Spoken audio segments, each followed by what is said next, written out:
Vamos lá.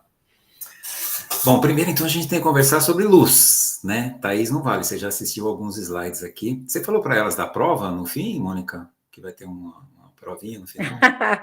Olha É aí, surpresa, olha né? aí. Prova Pra... surpresa, prova Pois surpresa. é. O Então, mínimo é nota 7. o que é a luz? E aí surgiu esse questionamento lá atrás, estamos falando do século XVII, né? Então, a luz é um feixe de partículas ou é uma onda em movimento? Então, Isaac Newton, no século XVII, propôs um modelo corpuscular. E esse modelo foi aceito por mais de um século, né?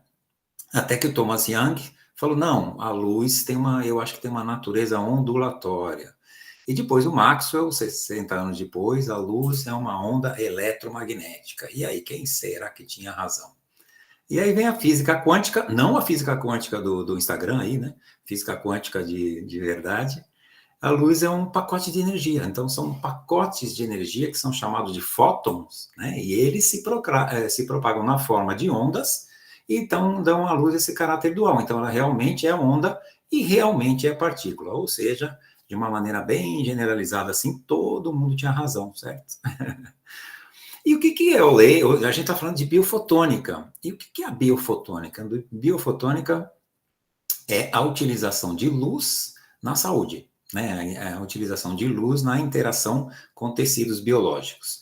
E o laser é um acrônimo, né? Então, ó, Light Amplification by Stimulated Emission Radiation. E aí, aqui nessa acronomia, forma a palavra laser. E outra coisa que a gente tem usado aí mais recentemente, também com finalidades terapêuticas, são os LEDs, né? Então, LED é o Light Emitting Diode. Então, as duas palavras aí são acrônimos da emissão amplificada de radiação. E a luz é fundamental para ter vida, né? Aqui no nosso planeta, a luz teve um papel absolutamente essencial, tanto na vida animal quanto na vida vegetal. Tanto que eu já falei isso, né, Thaís, lá quando foram extintos os dinossauros, então caiu aqui um meteorito e não foi na pancada do meteorito que a vida foi extinta, né? Foi porque subiu aquele poeirão e impedia de chegar à luz solar e é por isso que a vida, as diversas formas de vida foram extintas. Algumas pessoas dizem que, mas tem formas de vida que ficam no fundo do oceano e elas não têm contato com a luz. Mas mesmo assim, elas, para fazer a reprodução, elas têm que subir.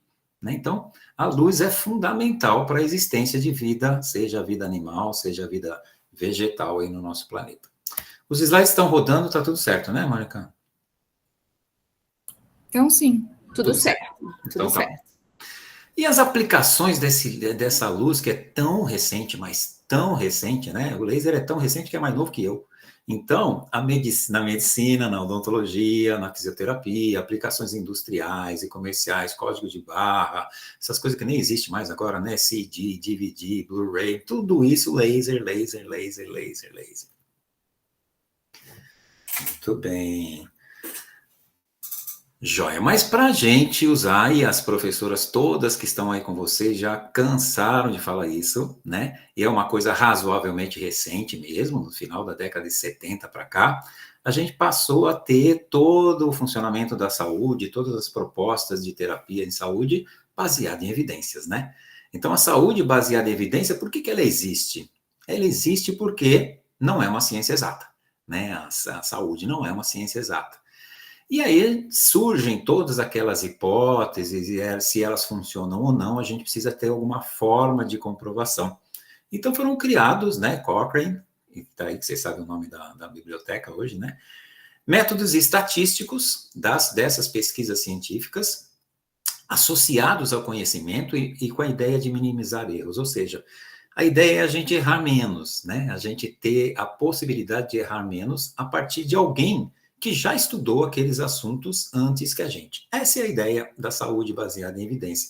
Para que a gente não caia aqui, né? Olha lá.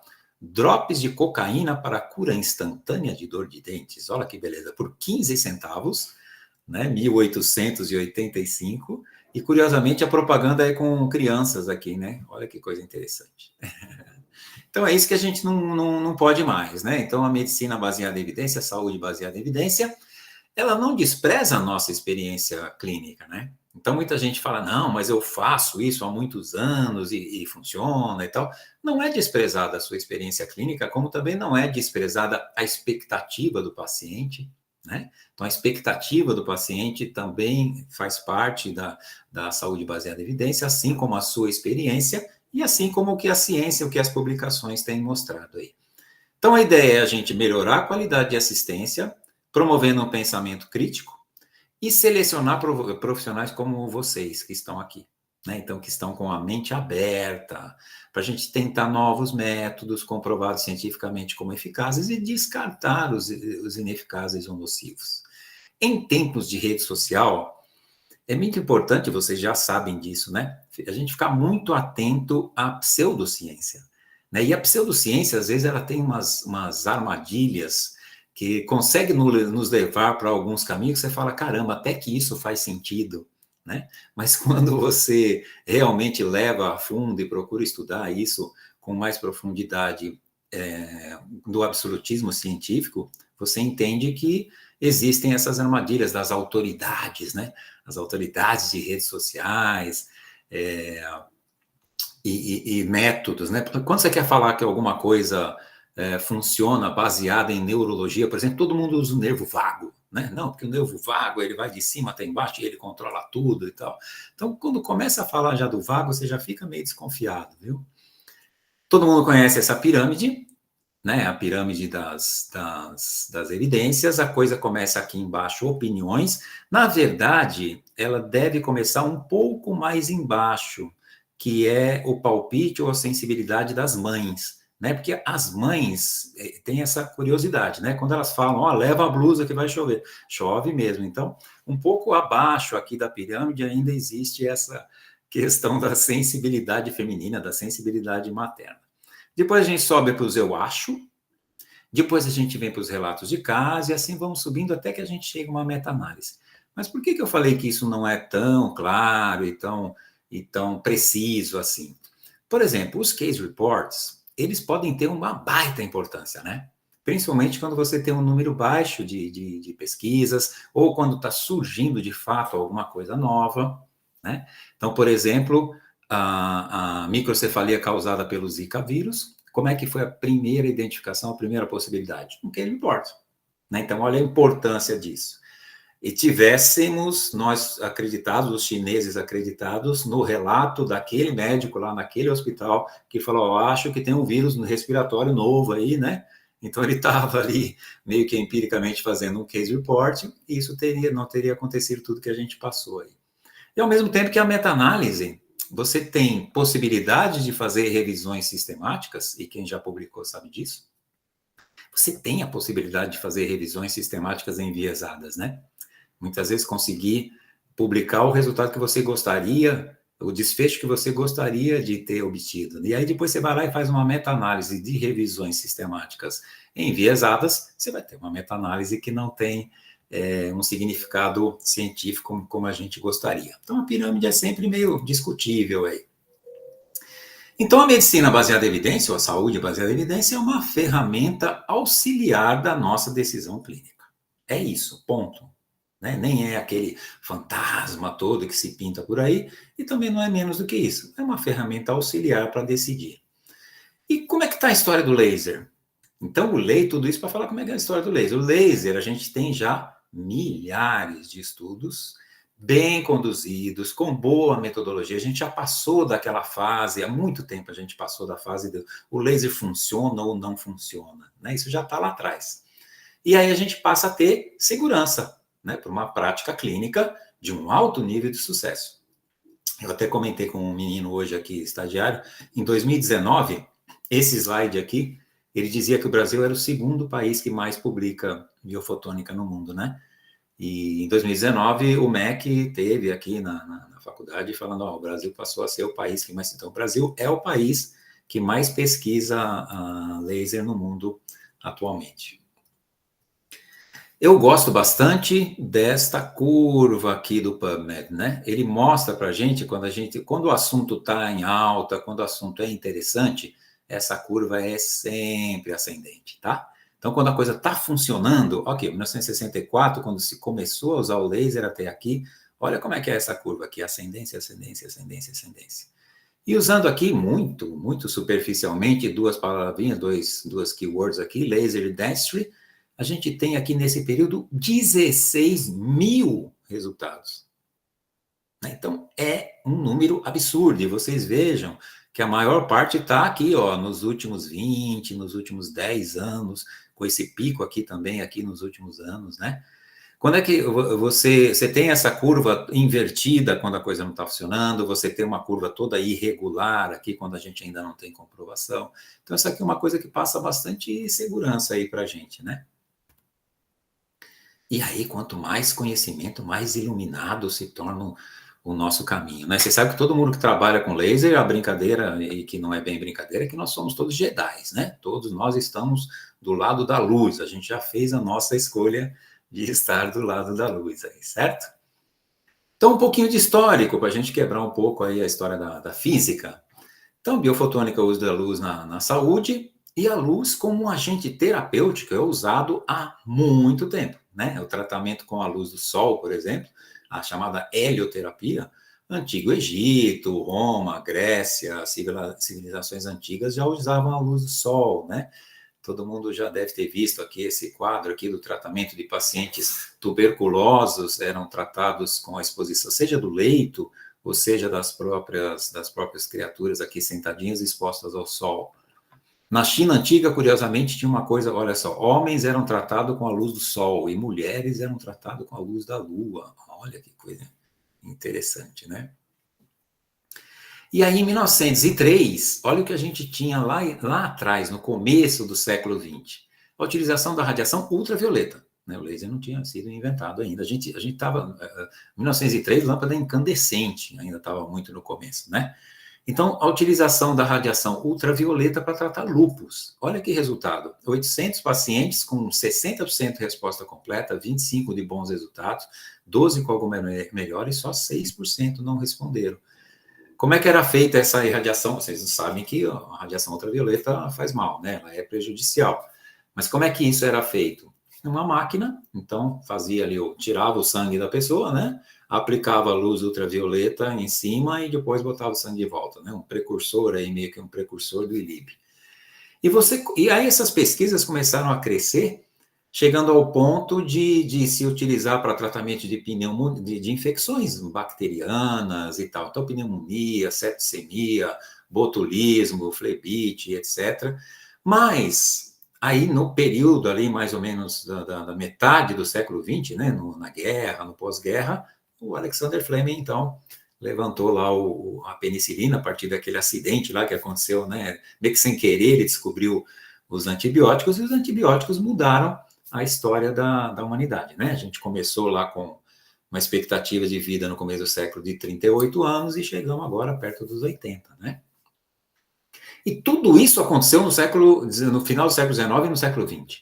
Então está aqui o Thomas Edison com a lâmpada, Guglielmo Marconi do rádio, esse cara aqui, o Einstein, o Tesla, Röntgen, né? Todo mundo já estudou a radiologia aí. Tudo isso aconteceu no século XX, né? Olha só, em 100 anos a humanidade andou tudo que ela não tinha andado em milhões e milhões de anos. Então, o Einstein é mais ou menos o avô do laser, né? Porque ele é que propôs que a gente poderia fazer uma emissão estimulada de radiação. Né? A proposta é essa, a gente conseguir fazer uma emissão estimulada de radiação, e a partir daí é que surgiram a radiação X, e surgiu também o maser, e depois o laser, como a gente vai ver. Então, em 1954, o Theodor Maiman apresentou o maser, que era a amplificação da estimulação da radiação através de micro-ondas, né? Olha só, isso é 1954. Depois o Townes e o Schwellow chamou de maser óptico e depois falou, não, maser óptico não, de fato é luz, né? Então, é a amplificação da luz. E aí o Townes registra a patente do laser em 1960 e ganha em 1964 o prêmio Nobel, né? Então, ele é reconhecido como o inventor do laser. Então, o laser é muito recente, né? O laser tem 60 anos. e aonde ele foi, aonde ele nos levou, essa forma de utilização do laser no nosso dia a dia, uma coisa absolutamente revolucionária nos últimos 60 anos só, né? Tá bom, mas como é que é essa emissão estimulada de energia? Tá, vamos começar a falar um pouquinho de física, né? Uma coisa parecida com a ampola do raio-x. Então, você tem uma ampola, essa ampola fechada, e ali dentro você vai ter gás, ou você vai ter algum componente químico e tal, que vai fazer a excitação dessa energia, dessa radiação, dentro dessa ampola. Então, eles estão ali num estado excitado, e aí, quando eles estão nesse estado excitado, eles emitem fótons. Vocês lembram do átomo, né? Então, o átomo tem ali o núcleo e tem na órbita dele, né, aqueles átomos rodando ali. E isso tudo é pareado, né? Tudo na natureza quer andar de parzinho, né?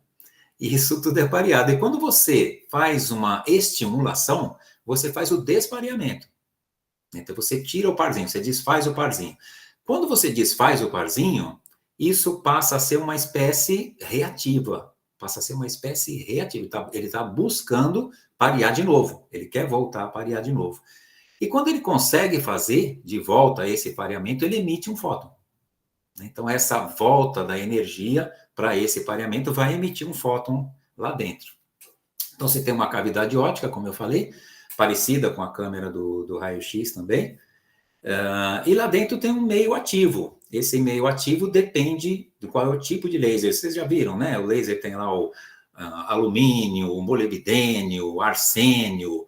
Esses são os meios ali de condução, o chamado meio ativo que está dentro dessa ampola. Ele pode ser gasoso, ele pode ser químico, ele pode ser na forma de cristais. Então, você tem o laser de alumínio e molibdênio, você tem o laser de hérbio, por exemplo, né? Agora que todo mundo, aquele robozinho, né, do laser de alta potência e tal.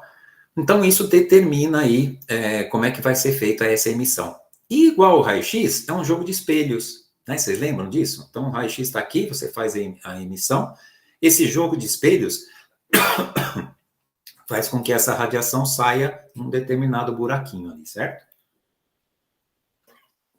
Muito semelhante aí ao raio-x.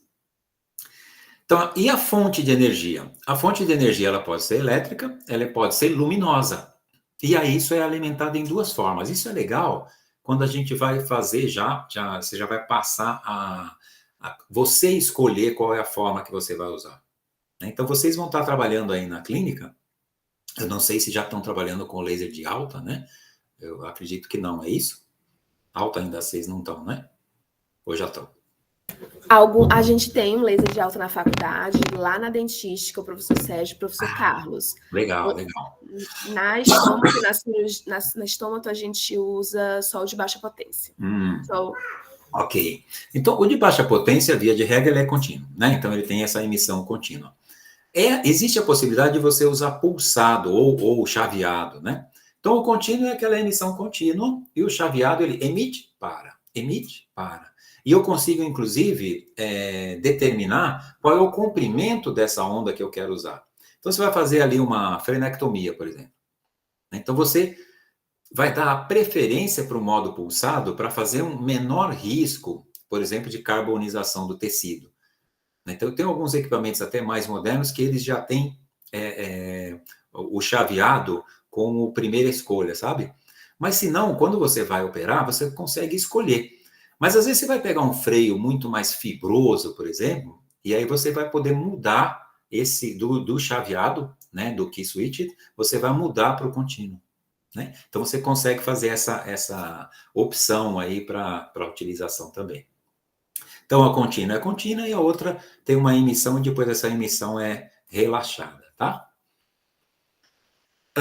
Então, a luz laser consiste em ondas que apresentam um comprimento específico, que é a distância entre os dois máximos e os dois mínimos, medido numa certa direção. Vamos ver como é que é isso. Então, a frequência e a quantidade de ondas que vão passar por um determinado ponto, então eu tenho as ondas vindo, a quantidade de ondas e a frequência com que elas passam em um determinado segundo, isso é chamado, então, de frequência. Esse é o conceito de frequência. E As radiações eletromagnéticas, né, de maneira geral, elas são caracterizadas pela frequência, pelo comprimento de onda e pela energia. Então, existem aí equações, a gente não vai entrar tão a fundo assim, não é uma habilitação aqui hoje à noite, né? Mas existem equações aí para a gente fazer esse cálculo, o cálculo que a gente consegue obter de frequência, velocidade, comprimento de onda e tal. Agora, por que o laser ele não é nocivo como, por exemplo, o raio-x? Né? O raio-x todo mundo sabe que ele causa câncer, ele causa mutação no DNA, no interior da célula, e causa, por exemplo, câncer. Acontece que o laser é uma radiação eletromagnética, mas não é ionizante. Tá? Então, isso é um conceito também importante. Mas por que então a gente não pode aplicar o laser em cima de um tumor, por exemplo? Não, porque ele vai provocar o crescimento destas células, mas não é ele que vai causar o tumor. Tá? Então, o laser é uma radiação eletromagnética, mas que não é ionizante. Diferente, por exemplo, da radiação ultravioleta. Né? Todo mundo se protegendo aí quando vai para o sol, certo?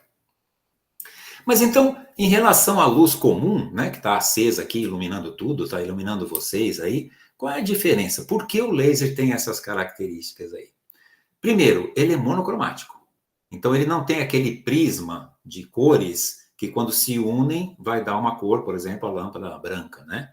Não, o laser é uma vez que você escolhe aquele determinado comprimento de onda, ele vai ser sempre monocromático. Fora isso, ele é coerente e ele também é colimado. A colimação é um conceito também que a gente conhece bem da radiologia, né? Então, ele é monocromático, os fótons são todos do mesmo comprimento de onda.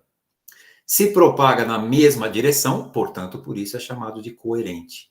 Né? E o fato de ser coerente é que a gente consegue direcionar. Né? Então, além da gente conseguir colocar dentro de uma saidinha pequena, que é a colimação, a gente consegue fazer o direcionamento do laser para onde a gente quer. A tua luz ambiente, aí você não consegue direcionar, certo? E o laser a gente consegue direcionar em regiões aí diminutas. Mas o que é o espectro eletromagnético? Então, o espectro eletromagnético é de todas as radiações eletromagnéticas. Então, vai desde as ondas de alta energia, como a radiação gama, e as de baixa energia, como é o caso do raio-x, e as energias intermediárias. Então, está aqui, ó, as de alta, né, a radiação gama, o raio-x está aqui. Aqui o nosso intervalo. Então, aqui a gente tem luz visível, a radiação vermelha, violeta, azul, verde, amarelo, vermelho. E infravermelho? Infravermelho, na verdade, o que a gente utiliza nos nossos equipamentos, a gente vai chamar de radiação infravermelha próxima, né? É o near infrared. Porque a radiação infravermelha mesmo, ela passa dos 1.500 nanômetros, por exemplo, né? Então, a gente usa a radiação infravermelha próxima aí no nosso intervalo terapêutico. Depois vem as micro-ondas, ondas de rádio e etc. Então, esse é o espectro eletromagnético. Então, dentro desse espectro, a gente tem um intervalo que a luz fica visível, né? E a luz visível está aqui, ó, azul violeta, o azul puro, verde, amarelo, vermelho e etc. Então, tem um comprimento menor, ultravioleta, por exemplo, tem um comprimento menor do que a luz violeta visível, e a radiação infravermelha tem um comprimento de onda maior do que a vermelha visível, por exemplo. Então, vamos para os conceitos que a gente vai utilizar quando a gente vai pegar o aparelho na mão e vamos aplicar ali no paciente. Primeira coisa é a potência de saída. Então, a potência de saída do aparelho do laser, ela é medida em watts, né? Então, da mesma forma que a lâmpada comum. Mas o que acontece, por exemplo, essa questão de ser coerente, colimado e de uma cor só? Uma lâmpada incandescente, imagina uma lâmpada incandescente, seja de LED, né? Mas que tenha 10 watts. É uma potência baixa, né? O seu abajur ali, quando você usa a luz incandescente, você vai usar 40 watts, por exemplo, né? E esses 40 watts é a luz de um abajur. Mal dá para clarear a folha de um livro, por exemplo. Se você pegar um laser com 10 watts, você vai fazer um buraco no livro. Né? Você faz um buraco no livro e talvez faça até na mesa. Né? Então, essa questão das características do laser é que dão essas peculiaridades a ele, diferente da luz comum. Então, essa é a potência de saída. O fabricante determinou qual é a potência de saída que o meu equipamento tem. Quando é que eu considero um laser de baixa e quando é que eu considero um laser de alta? Na teoria, até 500 miliwatts é um laser de baixa potência. A partir de 500 miliwatts, eu já teria um laser de alta potência, né? De meio watt, eu já tenho um laser de alta potência. Mas na prática isso não é bem assim, porque a gente vai ver daqui a pouco nas interações teciduais que eu posso, por exemplo, com um laser de 200 miliwatts já produzir calor, né? Então, na prática, você pode ter características de uma baixa intensidade mesmo utilizando intensidades mais altas e ao contrário também. Mas assim, como regra para a gente começar a pensar, baixa potência de 500 para baixo e alta potência de 500 para cima, tá bom? Então vamos lá, o que é a irradiância, que vocês vão ler aí nos artigos, que agora vocês vão começar a ler, né, com mais profundidade. A densidade de potência. O que é a densidade da potência? Então é a concentração fotônica numa certa unidade de área. Então a densidade de potência é quantos watts eu estou ali entregando, utilizando um determinado centímetro quadrado. Tá? Então essa é a densidade de potência, watt por centímetro quadrado. Pelo controle dessa densidade de potência, eu escolho, né, quando eu vou usar o laser de alta, eu escolho se eu vou cortar, se eu vou vaporizar, se eu vou coagular, eu vou tratar, por exemplo, um hemangioma, então eu faço um trabalho desfocado, depende do meio desse meu laser, se é um laser de hérbio ou se ele é um laser de iodo, né? Então, eu consigo escolher pela densidade de potência o que eu vou fazer com aquele tecido. Então, você fez ali um freio lingual, por exemplo, né? Fez ali a secção desse nervo lingual, mas aí teve um sangramentinho, você quer fazer essa coagulação. Pelo controle da densidade de potência, eu consigo estimular essa coagulação instantaneamente ali, tá bom? Então, a densidade de potência é importante nesse sentido aí. Ela faz a fotoativação do laser. O cálculo da densidade de potência a gente encontra em miliwatts, né? A maioria dos artigos trabalha, de maneira geral, a gente trabalha em miliwatts, ou seja, você pega um watt e divide por 1000. E outra coisa que o fabricante vai levar em consideração, a gente não precisa fazer essa conta, porque os fabricantes já fizeram, né? Mas, por exemplo, é o spot, né? Então, a saída, né? O biquinho ali, a ponteira do laser. Então, por exemplo, se um laser tem 3 milímetros de diâmetro, ele vai ter 1,5 milímetro de raio, portanto, ele vai ter 0,15 centímetros aí de saída. Isso vai ser importante na hora de calcular a entrega total de energia. E a densidade de energia? Densidade de energia é a grandeza que a gente usa para descrever a dose do laser de baixa intensidade na utilização clínica. Aí é que é a grande sacada. Até uma determinada densidade de energia, eu posso fazer uma estimulação. Então, eu estou ali trabalhando com um paciente que está com uma xerostomia, tá? Eu quero fazer uma estimulação daquela glândula. Eu consigo fazer isso com uma densidade de energia menor. Não, o paciente está com dor, então eu quero inibir essa dor. Então, eu consigo fazer isso entregando uma densidade de energia maior, certo? Então, eu posso fazer essa escolha a partir da densidade de energia.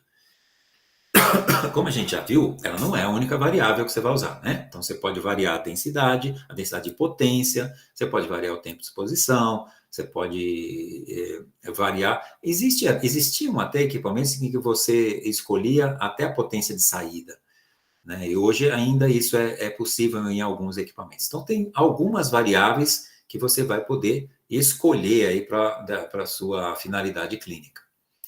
E o que é a densidade de energia? Então, densidade de energia é a quantidade de energia por unidade de área. Então, nós vimos a densidade de potência watts por centímetro quadrado. Aqui são joules por centímetro quadrado, certo? Então, essa é a densidade de energia. Quantos joules eu estou entregando ali por centímetro quadrado? Então, eu preciso conhecer previamente a potência de saída do meu equipamento, né? Na odontologia, como eu falei para vocês, os fabricantes aqui, que aliás são ótimos, né? Os lasers brasileiros lá de São Carlos, lá, são ótimos, né? A MM Optics, a DMC, a Ecofibra, são ótimos lasers. Então, a maioria é contínuo, né? Quando o laser de baixa potência que a gente usa contínuo. E essa densidade de energia, então, joules por centímetro quadrado é obtido pelo tempo, o tempo vezes a potência em watt, em miliwatt, né? Em cima da área em que eu vou fazer essa entrega de energia. O fabricante, ele já leva em consideração a área do feixe de saída, né? Então, o laser da MM Optics, por exemplo, ele tem uma saída maior, né? A ponteirinha dele é mais larga. O da DMC, por exemplo, é uma ponteira mais fininha. Então, por exemplo, para trabalhar... Eu não ganho dinheiro de nenhum deles, viu? A Mari sabe que não tem patrocínio, não. Então, por exemplo, para trabalhar intrabucalmente, o DMC é legal, né? E o MM Optics, para a gente que trabalha com dor, vai muito bem também. Tem uma pequena diferença de valores aí, né? Mas como é que isso? Então, o fabricante calculou. O equipamento deles tem uma potência de saída de 100 miliwatts. Eu até pedi, eu tenho um equipamento da MM Optics que eu pedi para eles me entregarem 150 miliwatts de potência de saída, né? E eles fizeram isso, mas há tempos atrás, agora eles não fazem mais. Mas eu tenho uma potência de saída de 100 miliwatts. Com isso eu ganho tempo, né? Então, 100 miliwatts é as nossas grandes marcas aqui. Se você compra lá no, como é que chama? No AliExpress, né? No eBay, você vai comprar um equipamento mais barato, mas que ele tem, por exemplo, 60 miliwatts, que ele tem 30 miliwatts. Então, quando você tem um equipamento de 100, você consegue entregar 1 joule em 10 segundos. Se você tem um equipamento de 60 miliwatts, você vai precisar de 17 segundos. Então, considerando que você vai fazer 20 pontos, 30 pontos, então parece pouco, mas 7 segundos vezes 30 pontos em cada paciente, quando você chega no fim do dia, você foi para a academia ou não, né? Porque o tempo que você perde ali para entregar a mesma quantidade de energia, com essa potência de saída maior, faz a diferença no seu dia a dia, né? Muito bem. Tudo bem até aqui? Tudo jóia. Tá. Excelente. Muito bom. Agora, como é que o laser, como é que a luz, não é só o laser, né? Como é que a luz interage com o tecido biológico? Por que eu tomo vento e não interage lá dentro do meu organismo, né? A chuva, menos ainda a água, né? Porque a pele é impermeável, ainda bem, né? Porque senão a gente tomava chuva e ficava enorme. Agora, a luz entra. Como é que acontece essa interação? Por que outras coisas não penetram e a luz penetra? Então, a gente tem alguns fenômenos que vão acontecer. Por isso que as professoras recomendam para vocês aí, quando vocês vão usar o laser com elas aí na clínica, que seja o mais próximo possível de 90 graus, que seja o mais perpendicular ao tecido possível. Por quê? Quando você faz uma entrega angulada, quando você faz uma entrega aqui oblíqua, por exemplo, você tem um fenômeno chamado reflexão. A luz reflete, né? Todas as luzes refletem. Então, tem uma parte da luz que você vai estar entregando, se você angular, que ela vai bater no tecido e não vai penetrar. A refração é um fenômeno também, se você também, dependendo de como for, quando você vai aplicar um laser desfocado, se você não encostar o laser na pele, você vai gerar refração. O que é a refração? Eu tenho dois meios diferentes aqui. Eu tenho o ar, então eu afastei o laser aqui, tá? A ponteira do laser. Aqui eu tenho o ar e aqui eu tenho o tecido biológico. Nesse meio do caminho eu também eu perco entrega de energia. Eu perco entrega de energia aqui porque são dois meios diferentes, tá?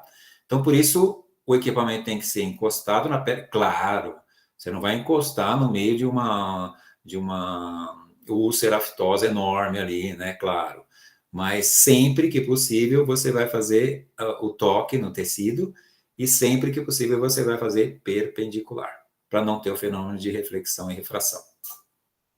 Depois a luz é transmitida, a luz é absorvida, então ela absorve, acontece a absorção. Dentro do tecido acontece o espalhamento, aqui chamado em espanhol de dispersão, mas você absorveu, faz o espalhamento, e a soma do que é disperso, espalhado lá dentro com o que é absorvido é o que a gente vai chamar de transmissão, tá bom? Então, a reflexão incide sobre a superfície e retorna, sai fora. Então, a reflexão. A refração eu tenho dois meios diferentes, por exemplo, o ar e o tecido biológico. Então, a fração de transmissão que é transmitida para camadas profundas, ela fica ali na faixa dos 93%, 96% da radiação incidente. A absorção, então, não retorna à superfície, foi absorvida, está dentro do tecido, moléculas de água, macromoléculas, proteínas, pigmentos, etc. A nossa janela, vocês já sabem, vermelho e infravermelho, lá no seu equipamento, de 600 a 1000 nanômetros ou nanômetros, como prefiram. O espalhamento entrou e espalhou, tá? Então, esse é o fenômeno do espalhamento dentro do tecido biológico. E a transmissão, então, é a parte da radiação que ficou dentro do tecido, somando-se o coeficiente de absorção com o coeficiente de espalhamento. Isso é o que a gente chama que foi transmitido para dentro do tecido. Como é que é feita, então, essa interação? Como é que a luz interage com o tecido biológico? Pelos cromóforos, né? Então, os cromóforos são as moléculas que transmitem a cor ao tecido, que dão cor aos tecidos, a todos os nossos tecidos. Então, nos tecidos humanos, a gente tem diferentes concentrações e diferentes distribuições de cromóforos. E aí, que eu vou acabar utilizando dependendo do que eu quero tratar. Então, por exemplo, a turma da ROF tem usado luz LED, né? Inclusive verde, âmbar, porque eu vou ter uma penetração, uma transmissão mais superficial. Eu quero tratar epiderme, eu quero tratar derme. Então, eu vou ficar ali mais na superfície. Então, de 200 a 400 nanômetros, quem são os cromóforos? Proteínas, DNA, são os principais. Eles têm um baixo espalhamento, né? E uma baixa penetração. Então, eu quero tratar a superfície. Depois, eu já tenho de 400 a 600, hemoglobina, a melanina, aí eu já tenho um espalhamento maior, e eu já consigo fazer 0,5 milímetros de penetração, até 2,5. Depois eu vou ter o nosso intervalo aí, né, para tratamento das lesões e da dor, e de tudo que você imaginar que a gente já pode fazer com a luz, entre 600 e 1500, aí é o espectro visível, né? Do vermelho e o infravermelho próximo. São os mesmos cromóforos, mas eles têm um maior espalhamento e têm bastante maior penetração. Chegando, inclusive, segundo estudos mais recentes, de 8 a 10 milímetros. Então, por isso a gente tem hoje propostas, por exemplo, de tratamento intracraniano. Né? A gente tem todas as barreiras, né? De osso, de meninges, etc. E está se utilizando terapias fotônicas, por exemplo, para tratamento de depressão, para tratamento de dores crônicas, por exemplo. Então, porque a gente, de fato, já conseguiu provar que essa penetração acontece, que essa penetração tem uma profundidade suficiente. E acima de 1500, aí é o infravermelho mesmo. Aí a gente começa a pensar em água, hidroxiapatita. Então, aqui eu já estou cortando o osso, né? Aqui eu já estou trabalhando em esmalte, por exemplo, certo? Então, eu tenho uma profundidade de penetração pequena nos tecidos moles, mas alta em tecidos duros. Por exemplo, o laser de Erbium, né? Ele entra nessa categoria aí. Então, está aqui, ó, de maneira meio que ilustrativa, 830 nanômetros. Ó, a gente consegue chegar até um vaso lá embaixo, né? Então, você vai fazer uma terapia que você pretende atingir nervo, você vai tratar parestesia, você vai tratar paralisia facial, você vai tratar estruturas mais profundas, está aqui o infra, o vermelho também tem uma penetração bastante importante, interessante, e aí de acordo com a cor você vai ter penetrações, e pela quantidade de nanômetros você tem penetrações menores e com seus interesses, de acordo com seus interesses terapêuticos. Então, o comprimento de onda é o que você vai usar adequado para o teu tratamento. Então, eu vou tratar úlceras, herpes, mucosa, feridas e etc. com o vermelho. E eu vou tratar a dor, né, analgesia, vou querer fazer regeneração neural, edema e etc. com o laser infravermelho, certo? Então, vou escolher o meu comprimento de onda. E o tecido-alvo, né? Por exemplo, a cor da pele. Então, pele mais escura absorve mais luz. Então, se eu tenho uma paciente que tem uma pele mais escura, essa entrega de energia tem que ser repensada em relação à paciente de pele mais clara. Porque ela vai ter uma penetração maior por conta da maior presença de melanina. Tá? Outra coisa, o laser ele tem um trabalho bem interessante em termos de homeostasia, ou seja, de fazer com que o seu tecido volte, com que as células, os meios voltem ao original, ao padrão original. Então, por isso que o laser funciona ainda melhor em tecidos doentes do que ele atua em tecidos sadios, né? Então, depende disso também. Outra coisa, depende da massa corpórea. Então, se o paciente mais cheinho, se você tem que penetrar mais camadas de gordura, ou mesmo mais camadas de músculo, né, para chegar em uma determinada estrutura que você pretende tratar, e isso também é levado em consideração. Então, por isso que você encontra, às vezes, nos protocolos, né? Protocolo é uma coisa que a gente não curte muito, o protocolo leva muito para a receita de bolo, né? Mas você encontra ali protocolos, olha, quantos joules você vai usar aqui nessa situação? De 3 a 6, de 4 a 6, né? Por quê? Porque depende, né, Thaís? Minha palavra preferida, depende. Depende da cor da pele, depende do que você quer tratar, da profundidade que você quer tratar, depende da massa corpórea, da gordura, de músculo e etc. Nos tecidos vivos, então, acontecem esses fenômenos, um fenômeno fotoquímico, um fenômeno fototérmico, mecânico e elétrico. Nós somos elétricos, né? Nós somos seres, além de químicos, além de bioquímicos, nós somos elétricos. Você faz um eletroencefalograma, você faz um eletrocardiograma. Somos elétricos. Então, o que acontece? É isso que a gente está tentando fazer um pouquinho. Professor João, eu acho que travou, a gente ficou parado lá nos cromóforos a apresentação. Ah, é? Ficou mesmo? Ficou travada lá. Deu para entender tudo que você falou depois, mas ficou travado lá. Ficou travado lá. Estamos travadas lá, inclusive, agora. Tá legal. Eu acho que eu vou interromper e voltar, né? Isso, eu acho bom. Tá legal.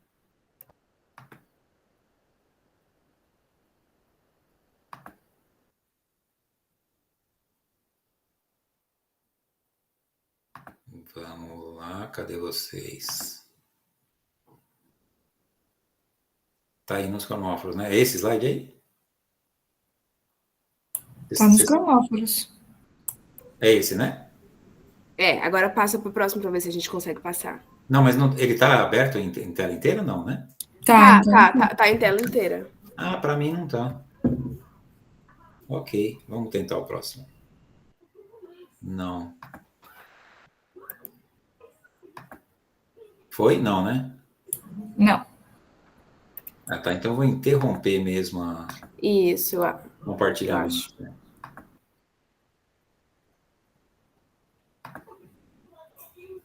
Interrompeu agora. Isso, vamos voltar. Como é que foi? Não foi em tela cheia, né, que a gente foi? Isso, em ecrã inteiro. Isso.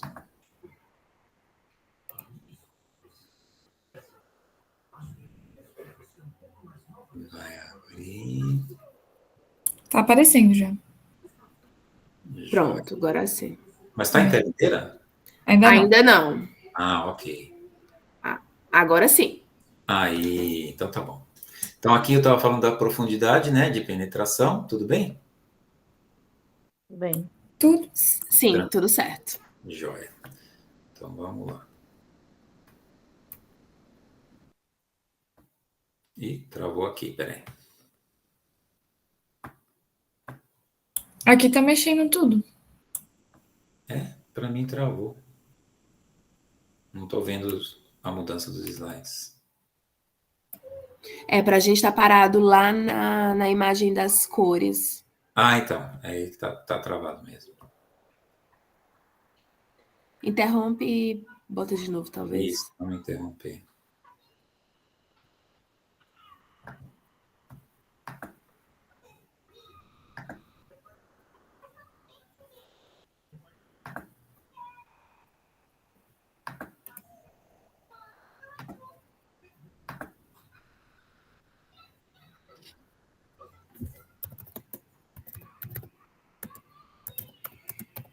Joia. Voltou, né? Sim. Vamos ver se anda agora. Anda. Então é isso, tá? Recapitulando, que comprimento a gente usa para tratar o que a gente quer fazer. Falei aqui da cor de pele. Tá rodando agora, né? Tá sim, agora sim. Joia. Então é importante a gente saber, né, esses conceitos, que é o que a gente está tentando fazer hoje aqui à noite, né? Conhecer aí a base desses conceitos para a nossa utilização. Entender esses efeitos biológicos, entender os efeitos terapêuticos no nível celular, no nível molecular, para a gente saber o que está fazendo. Porque senão, você compra o equipamento, o fabricante te dá um aplicativo, e você olha lá quanto usa, né? E você vai lá e aperta um botão. Isso aí, qualquer pessoa treina, qualquer treinamento aí dá para fazer, né? Então, o que nos vai diferenciar é o porquê e o para quê. Então, eu sei o que eu estou fazendo, por que eu estou fazendo e para que eu estou fazendo, né? Isso que eu já falei para vocês, então, é o despareamento ali dos elétrons, né, na órbita, e aí, quando eu faço o repareamento, acontece a emissão de um fóton. Então, os cromóforos, nos comprimentos de luz visível, eles são moléculas em que a diferença de energia entre os elétrons dos dois orbitais, né, coincide com a energia dos fótons dentro daquele espectro de luz visível. Por isso que acontece a interação tecidual. No caso do infrapróximo, eles são absorvidos por ligações moleculares. Mas eu não quero ter aumento de energia, eu não quero ter aumento de temperatura no tecido, certo? Então, você não vai aplicar, por exemplo, em cima de tatuagem. Você não vai aplicar em cima de pinta, você não vai, né? Eu não quero que haja um fenômeno de superaquecimento, certo? E é possível aumentar essa temperatura quando eu faço tudo muito colimado e muito focado num lugar só. E o que é a fotobiomodulação? Né? Que história é essa da fotobiomodulação? A absorção da luz por estruturas celulares, em especial mitocôndrias, é isso que a gente descobriu até que razoavelmente recentemente, e que resultam nessas reações, nas reações físicas, nas reações bioquímicas, como eu falei para vocês, restabelecendo a homeostasia. Mitocôndrias são as usinas de energia, né? Que estão lá nas nossas células, que dentre as 3 coisas que ela fazem, o que mais vai interessar para a gente aqui em termos de laser é conversão de glicose em adenosina trifosfato, conversão de glicose em energia.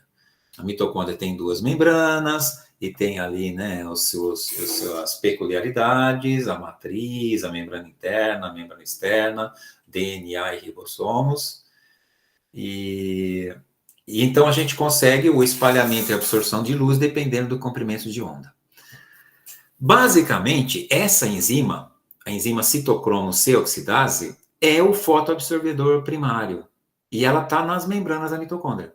Tá? Então, essa enzima aí, a citocromo C oxidase, é que está ali na membrana da mitocôndria e é o principal absorvedor de luz aí. Fora isso, a gente tem porfirinas fotoativas, também são cromóforos e também são formadas na mitocôndria.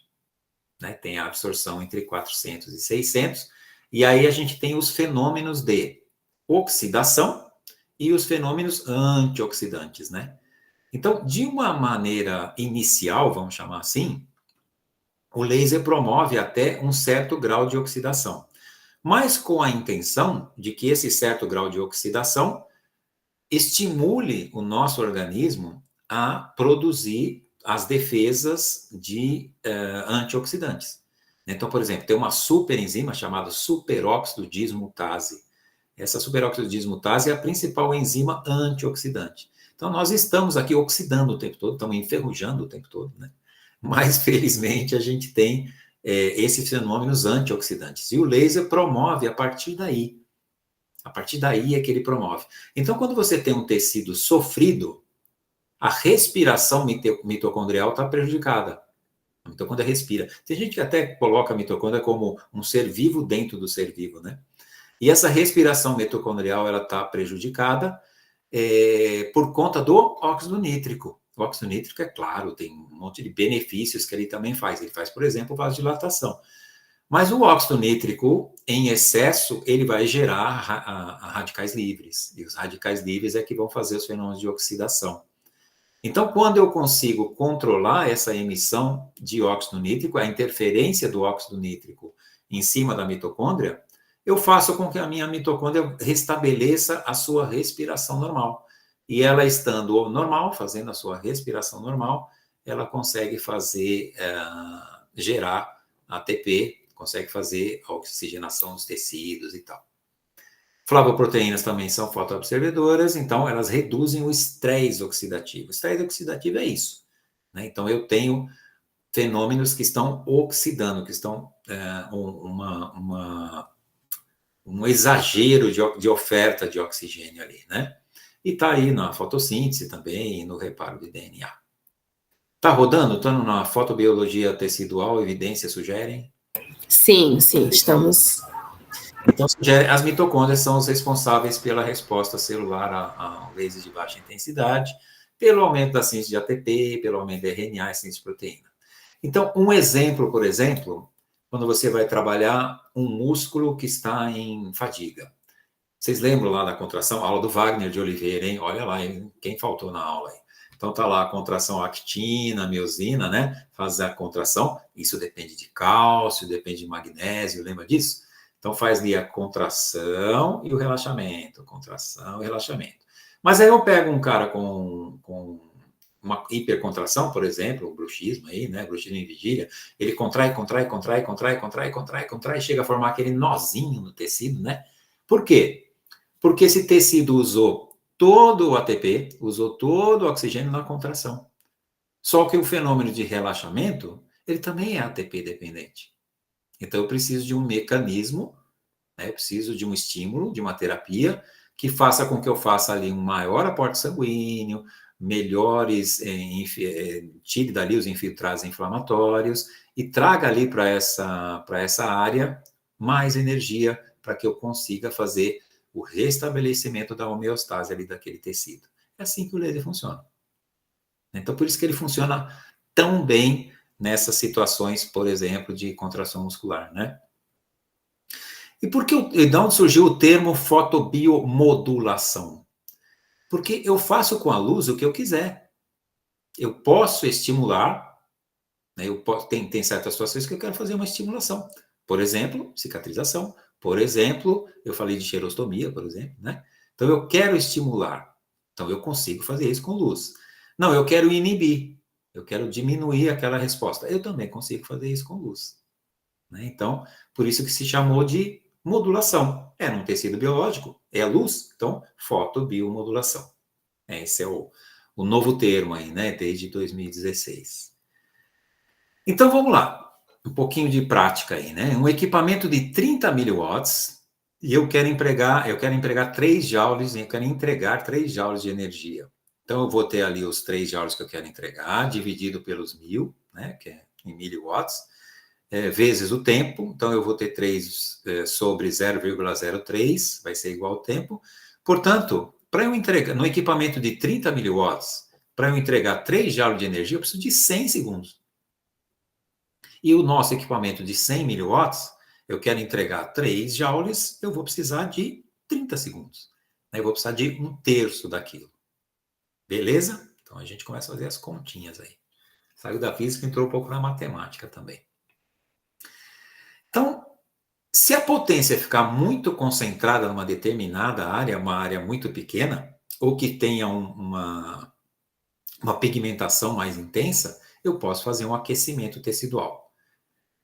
Então, o laser de mais potência tem que ter ponteiras de saída mais amplas, ou então eu vou fazer desfocado, eu vou tirar um pouquinho para gerar o fenômeno de refração e não fazer aquela absorção toda ali, tá bom?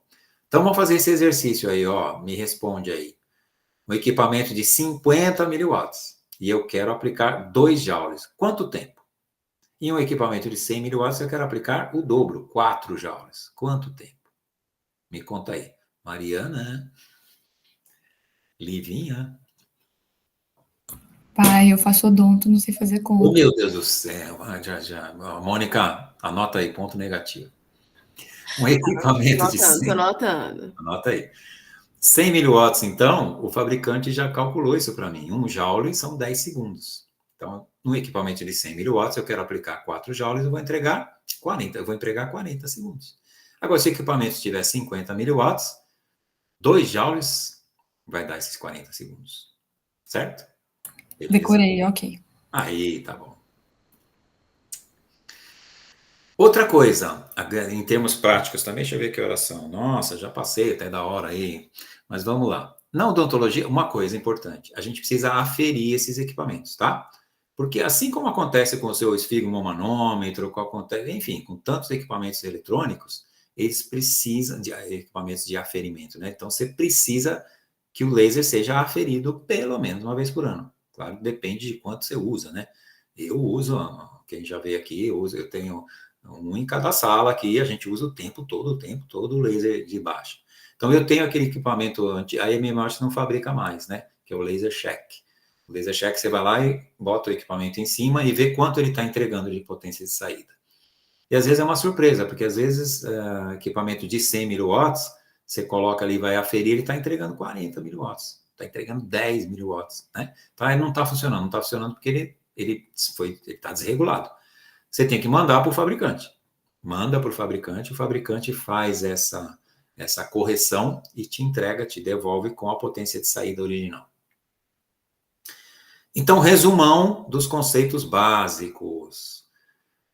Potência, você precisa saber a potência de saída do seu equipamento, senão não dá para fazer as outras contas. É 100 mW que ele entrega? É 50? É 200 mW? Tem equipamentos agora entregando 200 mW. HTM é um laser que tem fio, né? Ele não é sem fio, mas ele tem a possibilidade de entregar 200 mW.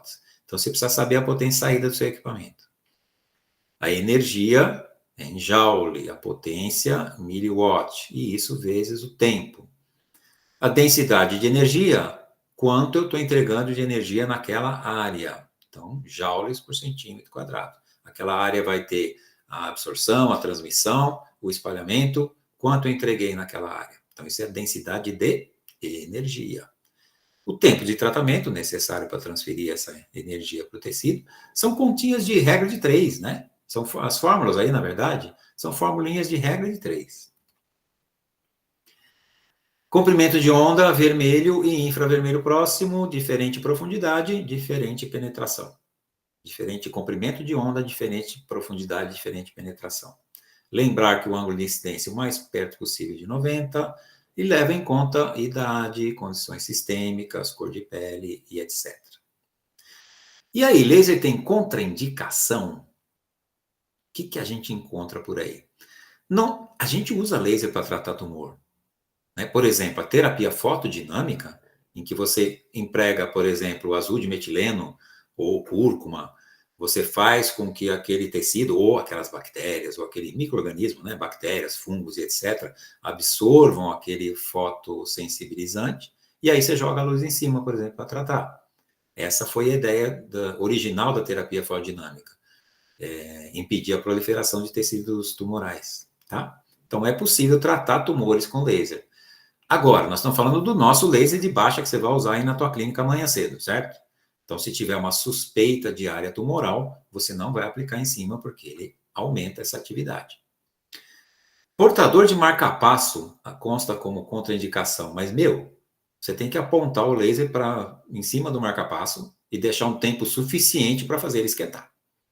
Né? Então, uma certa barbeiragem aí.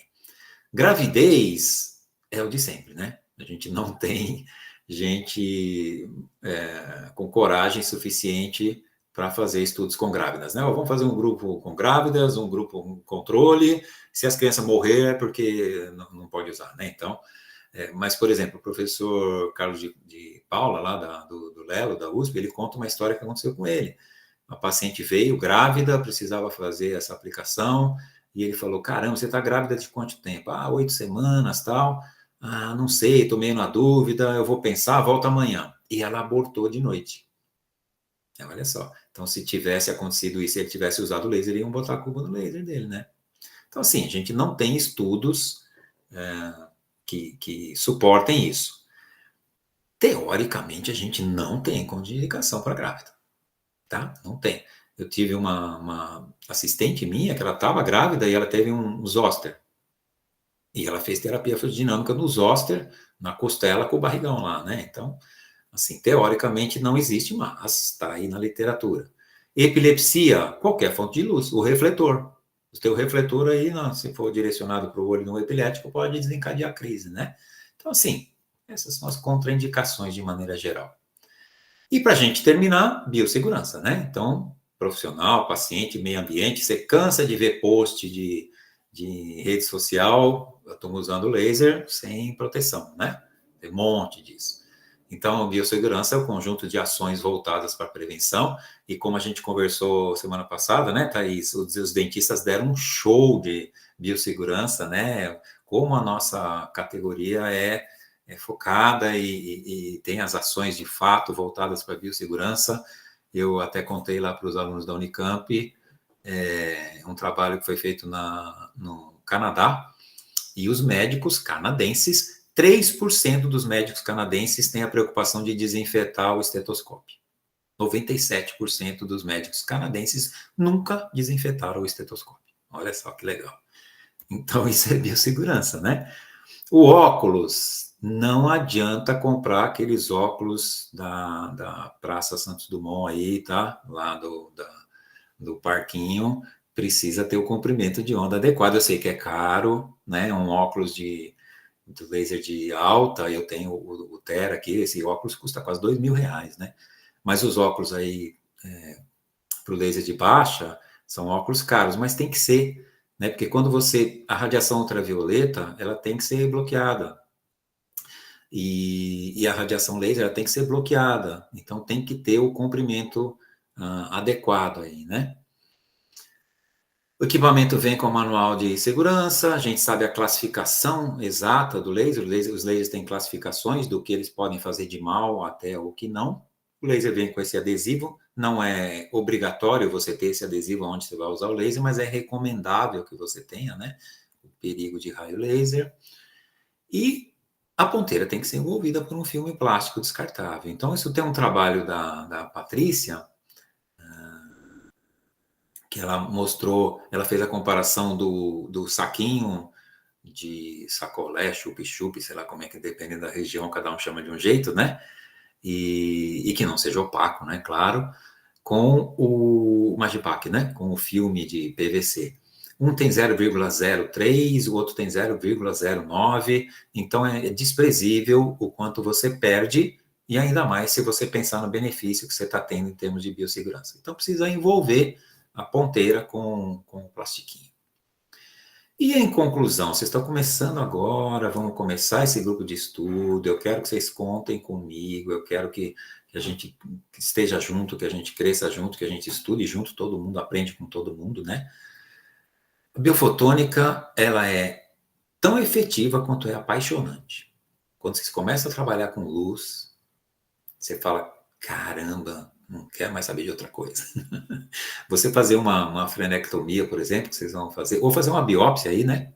Vai fazer uma biópsia sem sangramento, sem sutura, sem sofrimento, o equipamento que corta já fotobiomodula. Ai, que maravilha.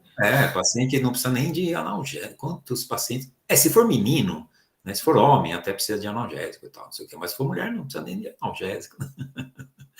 Então, é muito interessante, né? Muito interessante você não ter esse sofrimento. Você vai trabalhar com, sei lá, ortodontia, e aí o ortodontista lá, teu concorrente, vamos chamar assim, o colega concorrente, olha, você toma o analgésico que você está acostumado, né? Falar isso para a mãe.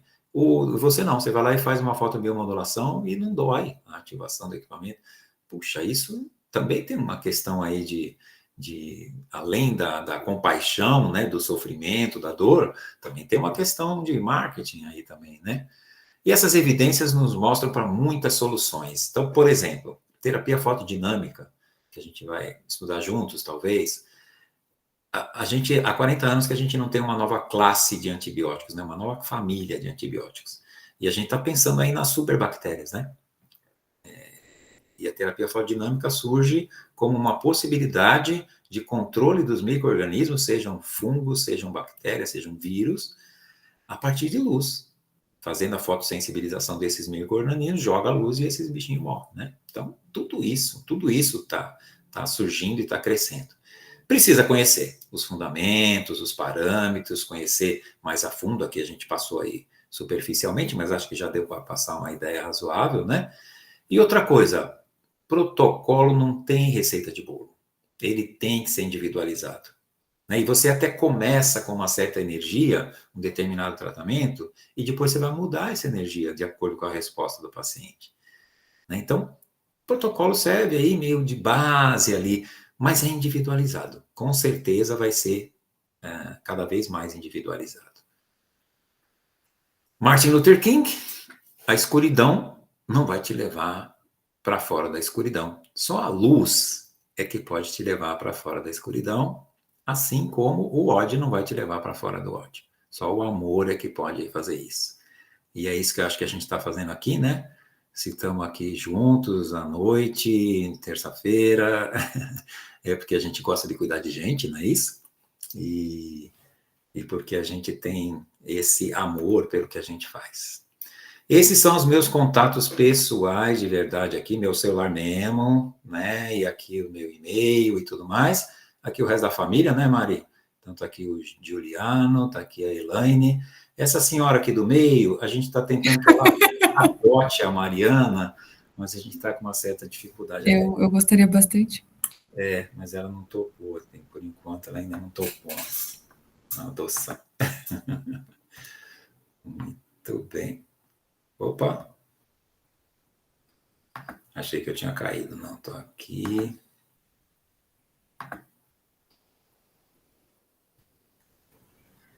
Muito bem. Oi, muito bem. Nossa, Legal. que maravilha, hein? Realmente, a luz é apaixonante, né? Não é, Mônica? É verdade, você tá corretíssimo. Sensacional, é verdade. A gente fica encantado com o que a gente consegue, né? Eu queria abrir, então, agora para as dúvidas. Isso. Se você tiver alguma dúvida, você pode abrir seu áudio ou escrever, você levanta a mão aí, ou você, se você preferir escrever no chat, todos estão convidados a tirar dúvidas. Os mais tímidos escrevem, os menos. Lembrando para responder o forms que a gente mandou aí, para ver quem estava presente, quem não tá, a gente mandou aí no chat. Vai ser a forma da gente se comunicar com vocês, né, para a gente marcar as nossas próximas reuniões, para que vocês falem novos assuntos, né? A gente vai começar, né? Começamos hoje com o pé direito, com o professor João, mas a gente quer continuar. De repente, ele volta mais para frente para falar um pouco de DTM, que eu sei que ele gosta muito e ele domina muito. Com prazer. Enquanto vocês vão pensando numa dúvida, eu tenho uma dúvida. Que assim, eu queria saber sua opinião e sua vivência e as evidências assim que você conhece sobre o ILIB. O que é, como, assim, de forma superficial, assim, o que você tem visto na literatura? Uhum. O ILIB, ele começou lá atrás na Rússia, né? Como uma espécie de doping, né? Então a gente estava lá na Guerra Fria, da cortina de ferro com os Estados Unidos, e aí uma das objetivos sempre era um superar o outro nas Olimpíadas, né? Então existia esse foco nos atletas. Muito bem. O laser ele tem essa possibilidade de fazer a liberação das espécies reativas de oxigênio, o tripleto e depois o singleto, e vai fazer esse combate dos radicais livres e vai fazer uma maior oxigenação. Realmente vai fazer uma maior oxigenação. Era intravascular, por isso que eles chamam ILIB, né? Então tinha uma espécie de um catéter, né? Uma fibra ótica era colocada dentro do vaso e ali era feita essa irradiação. Lá atrás, olha como as coisas foram virando meio que uma viagem e tal, e hoje estão se buscando essas correções. Esses equipamentos que eles usavam lá atrás tinham uma potência saída de 10 miliwatts. Era bem pouquinho, né? Potência saída de 10 miliwatts. Então, eles ficavam 30 minutos, né? Ficavam 1 hora ali aplicando. Quando isso veio para cá, aqui no Hospital do Coração, fizeram essa modificação de fazer ele de forma superficial. Então, eu vou aplicar na artéria. A primeira artéria foi a artéria radial, né?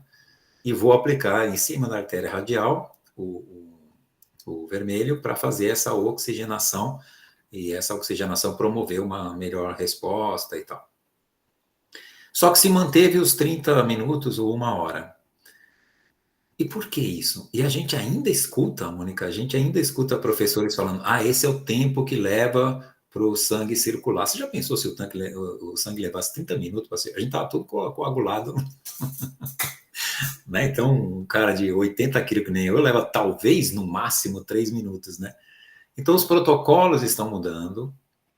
A gente tem começado a trabalhar, por exemplo, por que usar a radial? Nós somos dentistas, vamos usar sublingual. Temporal superficial, né? Tá fácil para a gente, né? Então, começando a pensar em sublingual, em temporal superficial, até com equipamentos, né? E os 30 minutos e tal, tá virando, por exemplo, no sublingual, 18 joules de cada lado, sabe? 180 segundos de um lado, 180 do outro, buscando a artéria lingual. Então, vou querer uma profundidade maior. Aí entra um monte de problema, né? Porque a gente já viu boas respostas, por exemplo, para o controle de glicemia. Isso já tem algumas evidências interessantes. Alguma coisa em relação ao tratamento de hipertensão arterial sistêmica, embora, você sabe que durante a pandemia, algumas pessoas fizeram INLIB em casa, tá, né? Nós tivemos aqui em São Paulo 5 casos de internação pós-INLIB. Né? Os pacientes tiveram crises hipertensivas, depois de ficar ali 30, 40 minutos, 1 hora, aplicando INLIB. Então, o protocolo está muito difícil. E por que ele é tão difícil? Como é que a gente vai fazer esse trabalho, né? Como é que você vai aplicar? O INLIB tem que ser aplicado todo dia, ou um dia sim, um dia não, por 10 dias, depois você vai fazer um intervalo. Isso foi tudo viagem, né? Foram protocolos que foram meio que o tal do anti-aging também, né? Que tanto vende, né? Então, assim, está se refazendo isso tudo. Mas como é que você faz? Eu preciso de um N de 100 pessoas para fazer aplicações que seja um dia sim, um dia não. Como eu faço isso? Como é que eu vou levar 100 pessoas para um determinado lugar com 100 equipamentos, sei lá quantos equipamentos eu vou ter? Então, o desenho, a metodologia, ela fica complicada. Então, por isso que tem muito pouca coisa publicada também. Então, assim, a gente está muito pobre de evidência ainda. Está muito pobre. Se você fizer uma busca mesmo refinada, né, se você botar direitinho ali os unitermos, tal, você não vai encontrar 10 artigos realmente que a gente consiga considerar como uma evidência forte. Agora, na minha opinião, não deixa de ser uma promessa, porque faz sentido, porque a gente tem essa... Tanto é que o Comitê Olímpico Internacional proíbe INLIB. Né? Na última... Não sei se foi na última Olimpíada, mas tinha um time da Romênia, de handball, que tinha uma menina brasileira, inclusive. Mari, para de roer a unha. E aí... Nesse time de hand, Mônica, a menina estava fazendo INLIB antes de jogar e postou no Instagram. Aí o comitê de antidoping foi lá e o time foi suspenso, a menina foi tudo, eles foram todos suspensos porque estavam usando o INLIB de performance desportiva. Não deve ser aquilo, né? Sim. Tem mais um aí, fora o anjinho? Não, só esse. É só ele mesmo. Davi! Já tá passando a hora dele dormir. Já veio aqui dar o beijo de boa noite. Tchau, filho. Acho que tem uma pergunta aqui. Todo mundo dando oi. Existe contraindicação? A Ana Gabriela pergunta: existe contraindicação do uso para pacientes com outros tipos de prótese, além do marca-passo? Ou partes artificiais internas no corpo? Tipo as placas usadas em algumas cirurgias ortognáticas? Então, teoricamente, a titânio não é um grande condutor. O que se usa, basicamente, é isso. Mas assim... Desculpa, gente. Só um minutinho. Eu quero só tirar o meu áudio. Marcos, por favor. Desculpa, pode continuar. Desculpa. Imagina. por exemplo, clipe de aneurisma, né? Então, esse tipo de coisa já se propõe. Agora, puxa, eu estou usando para quê? Eu estou usando num herpes aqui, no lábio.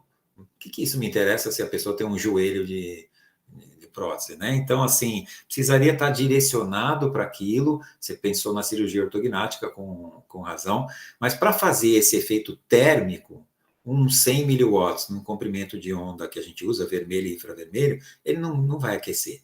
Se eu for usar 400 miliwatts, se eu for usar...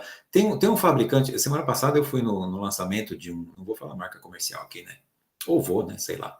Um laser da Ultradent, que ele é um laser com 2 comprimentos de onda infravermelho e que tem a proposta de ter umas ponteiras que faz o desfocar e você usa o infravermelho também, né? Com uma potência alta, mas para tratar a dor. Puxa, aí a gente já não... Todos os professores que estavam lá já não concordam muito, sabe? Se você vai entregar 700 miliwatts ali no tecido, mesmo que esteja desfocado, você vai gerar calor. Então, quando eu vou gerar calor e eu tenho uma placa de cirurgia ortognática, aí eu posso ter um problema, né? Aí eu posso ter um problema. Agora, os nossos aí, 100 miliwatts, no máximo aí 200 miliwatts, não vai chegar a gerar calor, não. Mais alguma dúvida, gente? Se alguém tiver alguma dúvida depois, lembrar de alguma coisa e quiser me mandar, eu encaminho para ele também, não tem Boa. problema. Eu deixei os meus contatos aí também, é um prazer. Tranquilo. Então, eu acho que a gente finaliza por aqui. Eu quero agradecer ao PET, né, pela organização, os meus queridos petianos, bolsistas e não bolsistas, que sempre fazem um trabalho muito bem feito, e principalmente agradecer ao professor João Paulo Tanganelli pela presença dele. Ele rapidamente aceitou nosso convite e nos inspirou a continuar, né, e a estudar esse assunto. Tenho certeza que a gente vai ter muitas interações. De repente, a gente pensa em pesquisas para o PET desenvolver junto com você, né, com esse assunto, que é um assunto que interessa muito a todos nós. Então, muito obrigada pela sua presença, pela sua participação, pelo seu apoio ao PET. Imagina, conta comigo, viu, Mônica? De coração, estou aqui para ter muito prazer nisso. Então, contem todos os professores aí, né? Contem comigo aí, tá bom?